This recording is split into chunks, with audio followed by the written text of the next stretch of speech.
วิดีโอนี้จะเป็นวิดีโอสั้นๆเนาะสอนเข้าสมัครโฮสติ้งโลตัสเนาะในการโฮสต์เพื่อจะ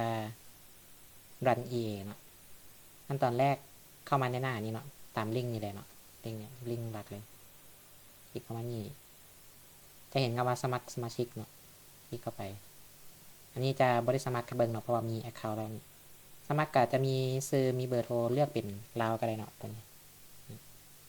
มีลาวกันให้ใส่สมัครเบอร์โทรต่างๆให้ครบสุดเนาะนี่เนาะพาสเวิร์ดมันสามารถเจเนเรตเอาหรือว่าใส่ตามที่ต้องการได้หลังจากใส่ข้อมูลครบแล้วเนาะพวกนี่เนาะเป็นข้อมูลส่วนตัวเนาะคลิกยอมรับข้อมูลแล้วก็สมัครสมาชิกเนาะแต่ยูนี่จะบ่ได้สมัครเบิ่งพอมีแล้วอันนี้หลังจากสมัครแล้วเนาะมันก็จะเข้ามาประมาณนี้เนาะเดี๋ยวเรากินแป๊บหนึ่งเนาะหลังจากใส่พาสเวิร์ดนี่ก็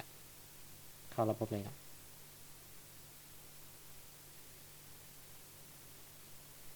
อันนี้จะเป็นหน้าหลักที่เราใส่เนาะแต่ให้เลื่อนลงมาบนลุ่มสุดเนาะจะเห็นคำว่าสั่งซื้อบริการใหม่เนาะให้คลิกเข้าไปเนาะเลี้ยวมาทางซ้ายเลื่อนลงมาตัวที่3เนาะนี่ Cloud VPS Forex SSD NVMe เนาะคลิกใส่เนาะ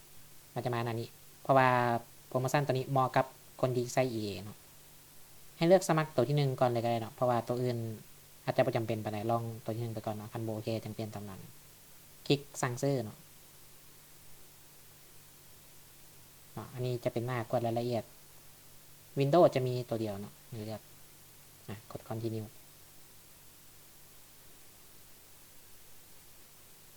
อันนี้โมมีอย่างกดเช็คเอาท์ต่อเนาะตัวนี้จะให้เลือกบอลสมัครเงินเนาะกดไปก่อนก็ได้เพราะว่านี้สามารถเปลี่ยนได้ตามนั้นเนาะเนี่ย complete order เนาะกดยอมรับแล้วก็ complete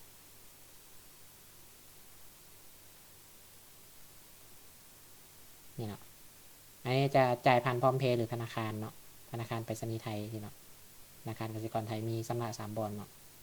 ถ้าเราไม่อยากสำนักโอนผ่านธนาคารเนาะนี่กดเลือกคนนี้ก็ได้